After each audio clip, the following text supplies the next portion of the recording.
Welcome back to HPL. We just saw game 2 of match 1 where ek0p tied it up at 1-1 apiece with a Tempo Mage deck. So JJ out to an early lead 1-0, winning the Druid Mirror.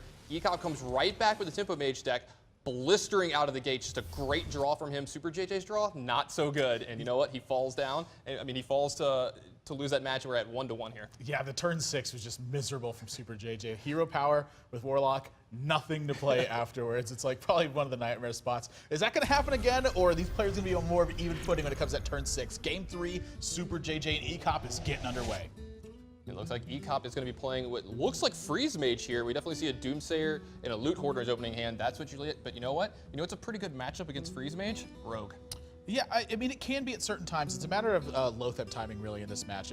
If he doesn't nail a big Lotheb timing in this one, it can very easily get out of control. Just the fact that Freeze Mage has so many ways to keep the board in check and kind of go forward from there is, you know, something you never want to be facing against a deck that's trying to get one threat on the board and then punish you for having that one threat out. I mean, that's like the sort of one of the scenarios that Freeze Mage handles best is the single threat scenarios. And superjj is going to keep this Phantom Knives and this Ironbeak Owl in his opening hand. Now, the Phantom Knives, not normally a great card in this matchup. It'll answer this Loot Hoarder pretty easily, but you can do that with your hero power. But that Owl is going to be pretty important. Yeah, I think something he's thinking about in this matchup too when he keeps his Phantom Knives is that he probably suspects that ek0p is playing Tempo Mage. You know, I mean, that's going to heavily influence the way that he keeps his hands. And ek0p, I mean, I think this is a beautiful queue up right after you just played a Tempo Mage game and blew your opponent out of the water, is to completely go the other way around. Yeah, this is something we've talked about that I wanted to see a lot here in HPL is players queue up a certain class, either win or lose with it, and then queue up the same class but a different deck in the next game and really throw your opponent off because it really messes with their mulligans. Yeah, one of the biggest dynamics I think coming in is the multi-class dynamic. But the fact that they have strategies that can go one way or the other makes these fights, you know, a lot harder to navigate. ek0p actually choosing to go with Arcane Intellect here over Acolyte of Pain. That's very interesting considering that superjj only has the dagger on 1 health. Yeah, I mean, he only having the dagger on 1 health. If he wanted to kill it, he'd have to re-dagger Deadly Poison and then kill it when he get his whole turn. But I don't mind the play from ek0p. He wants to make sure that he gets extra draws out of his Acolyte of Pain. He'll probably save it for something like turn 5. Yeah, it's a matter of how important that is. You know, we see it go one way or the other. I know there's a lot of, you know, the Archon players, for instance, they're the ones who kind of tip me off onto you play Acolyte of Pain because it forces your opponent to do something. Kind of tying back into those, you want to be making plays that will dictate the way that your opponent plays the game.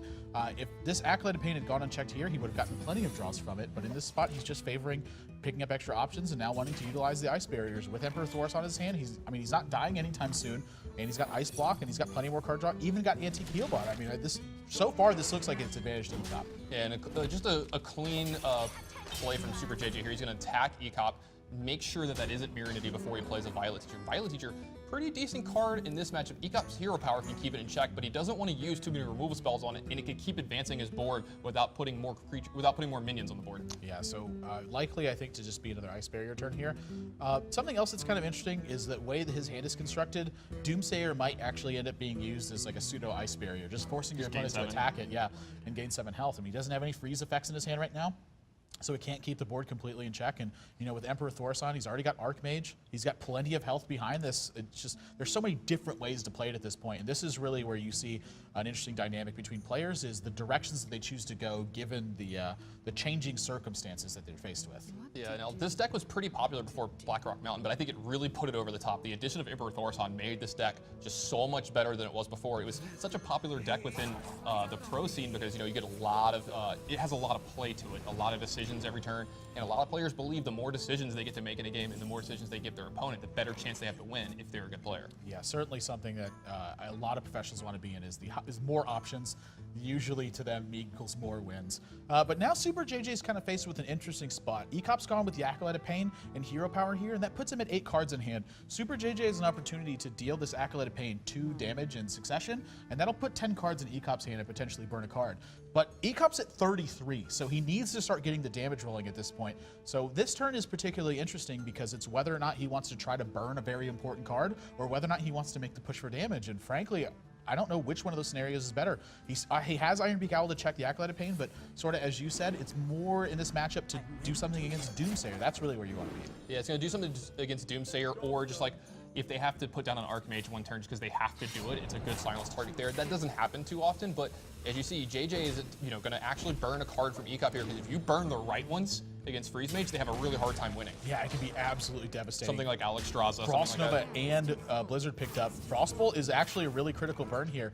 ek0p's got copies of Ice Lance in his hand, but he doesn't have a copy of Frostbolt yet. So as far as he's concerned right now with that Emperor, this looks to me like it's more of a...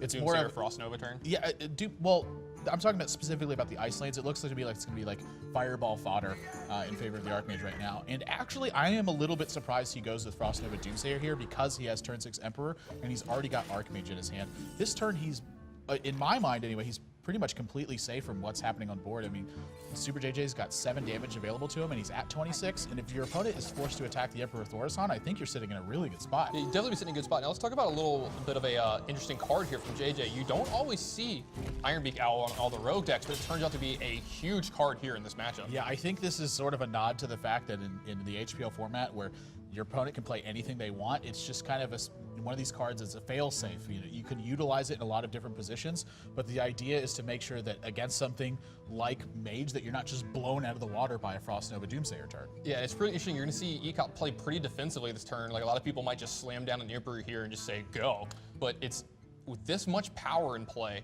from the rogue deck, there's a chance you could actually die here from a huge Tinker Sharpsword Oil in a Blade Flurry. Yeah, that was sort of another thing that was really interesting to me too, is that now when does he actually find time to play this Emperor Thaurissan? To me, it looks like the earliest spot he's going to get it is like on turn 9 with maybe Emperor and Frost Nova to back it up. But your opponent's going to be playing pressure into you. Maybe you have to use the Frost Nova before that. And that's sort of the, one of the doom situations here. It looks to me like he's actually going to use his Ice Lance here, and I really like this because he's now used so much investing into, keeping the board under control. At this point, the game is turning into almost like a grind for him. So it's a matter of if he can run superjj out of threats and out of significant damage, he can just sail to victory. And superjj is going to play a Blood Mage Thanos instead of recouping his dagger here. This is one of those minions we talk about. Sometimes you just want to get it on the board. You don't care if it gets... Ooh, that was a pretty good draw from ek0p there. That one's all right in this position. This is actually a fantastic draw now too, because the Piloted Shredder, it does have that very, very small chance to drop something like Doomsayer or Explosive Sheep and put a little bit of pressure on your opponent's side of the board. But kind of moving forward with this Flame Strike draw, because he's got the Antique Healbot and the Ice Barrier, he can just pick off this Piloted Shredder and then bide his time afterwards. Even if superjj has Loatheb here, the pressure is completely stifled because he has the mana to afford a Frost Nova, and there's not any other pressure that's coming away from this. So there's so many different ways that ek0p can go at this point. I mean, you could still see the Emperor being a reasonable play. You can still see him maybe just Frost Novaing this turn. He's got all the options available to him. There's the Doomsayer! I mean, at this point, this is the nightmare scenario for superjj now. He just lost his board. The reaction from ek0p was actually priceless as well, but yeah, that was just perfect for ek0p here. What is that? It's like a 1 in 63 or something like that. I want to say it's 68. 60. Yeah, it's like 1 in 60 something to get Doomsayer there, and he gets it. What a big 1 in 60 something for ek0p there. Just great. Antique Healbot picked up for superjj. Not the best card in this spot, and you're going to see superjj actually develop his board a ton here, getting a little damage with these SI agents and get these 3/3s in place. But man, that play, that Doomsayer coming off that Shredder was huge. Yeah, I mean, that might be enough to single-handedly end the game. When your Piloted Shredder backfires, that is sort of the drawback of playing a card that's as powerful as Piloted Shredder, is that sometimes it will come back to bite you. Just like we said, this is really the turn here. So he also has Flame Strike available to him as well, though. I mean, he's just got all the plays in the world at his disposal at this point, and all of superjj's damage has been stifled. I think you're going to see him go with Emperor Thaurissan here. I think I would, since I have both. You have both your secrets in play already, and he might spend the whole turn attacking the Emperor Thaurissan anyway. I would just set up a huge Archmage Antonidas turn and just have the game end as quickly as possible from there. Yeah, I think he's going to use the Frost Nova anyway. I mean, if he pulls damage out of superjj's hand to deal with this Emperor Thaurissan, and he's got Flame Strike to follow that up, I mean, superjj is just going to run out of actual damage in his deck to kill ek0p. Now you're seeing JJ count up a lot of stuff. He might get a huge Blade Flurry here, get to attack. ek0p, picked up Loatheb, as we said, probably the most important card in the matchup. Getting Loatheb late in the game, right after you proc their secrets, is actually backbreaking for the Freeze Mage deck. That's how you beat them. Yeah, I mean, being able to pop Ice Block and then follow with Loatheb, very good. There's a couple other ways it could be utilized as well. Sometimes you just get massive damage out and force your opponent into a corner with Loatheb, and they can't check the damage you have in play, and that snowballs the game out of control. But I like the fact that he's doing this here. Getting the extra damage off his Azure Drake, pushing through as much damage as he can now, and putting ek0p in a position where he has to answer what's happening on board. He's just got everything. I mean, for the man who has it all, here's a Flame Strike and an Antique Healbot to put you back up to 28. Yeah, just a great turn, great clean turn from ek0p here if he wants to do anti-Keelbot and Flame Strike. As you said, just for the man who has it all, just here's a little bit more. That Flame Strike for 6 mana was great this turn. He's going to go back up to 28, still has his Ice Barrier up.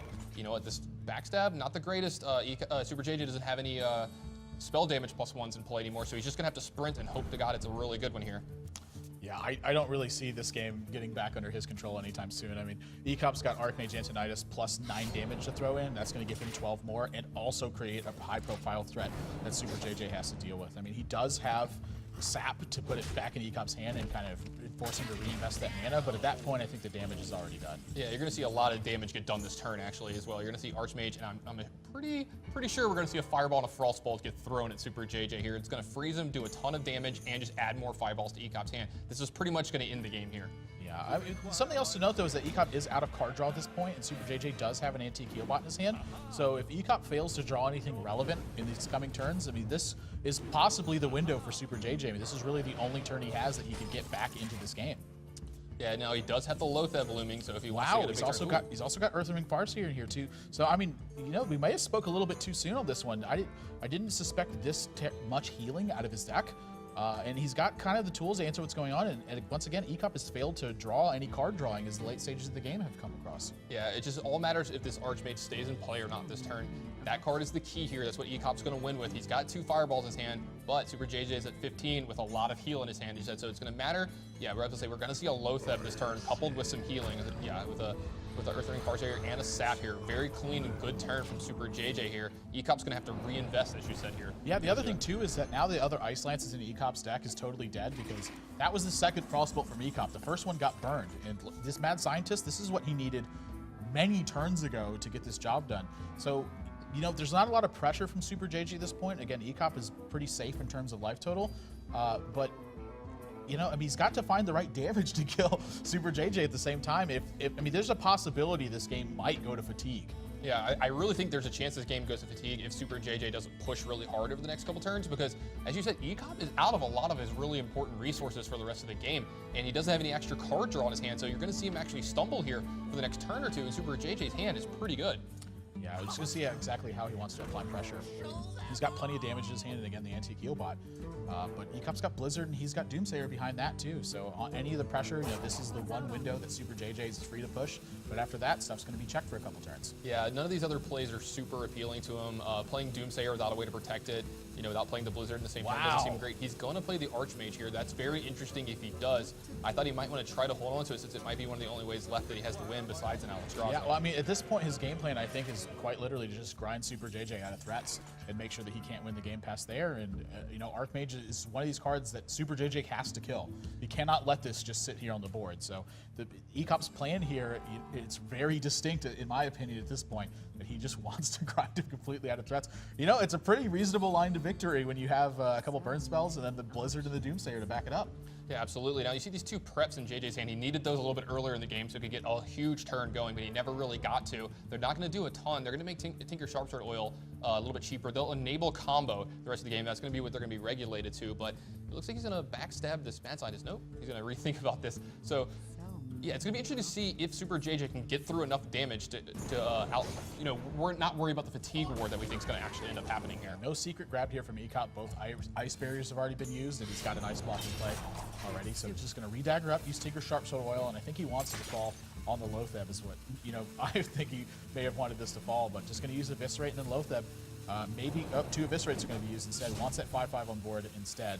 And 11 points of damage comes crashing in, but you know, maybe 15, but it's just, I think it's too little at this point.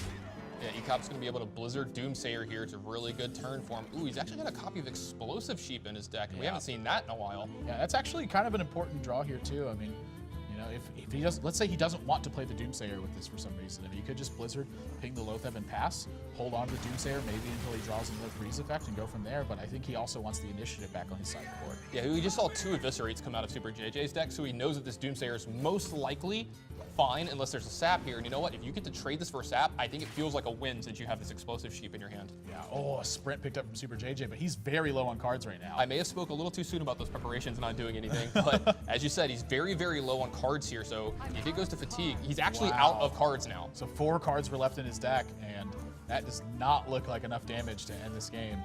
Well, we're going to have to see exactly where this goes. I mean, it's 14 in hand right now. He gets to sap the Doomsayer. But once again, ek0p's ping onto this Lothab really on point because that's going to let him utilize this Explosive Sheep, clear out this board, and then play Doomsayer to once again yield him back initiative.